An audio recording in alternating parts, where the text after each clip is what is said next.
Mga kapuso, bahagyang humina ang bagyong Inday kumpara nitong mga nakalipas na araw.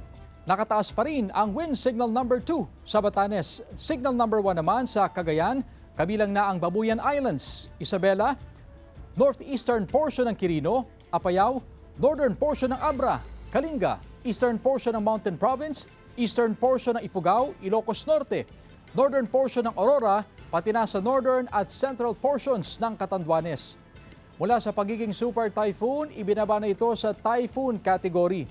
Huli itong namataan 865 kilometers silangan ng Northern Luzon. Mababa pa rin ang tsansa nitong maglandfall pero pinakamalapit sa extreme Northern Luzon bukas ng gabi hanggang Sabado ng umaga. Posibleng Sabado naman ay nakalabas sa ito ng Philippine Area of Responsibility sa katutumbukin ng Southern Islands ng Japan at Northern Coast ng Taiwan. Patuloy nitong pinapalakas ang habagat na magpapaulan din sa malaking bahagi ng bansa.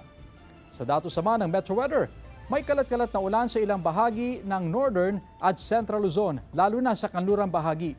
Posible ang ulan sa iba pang panig ng bansa.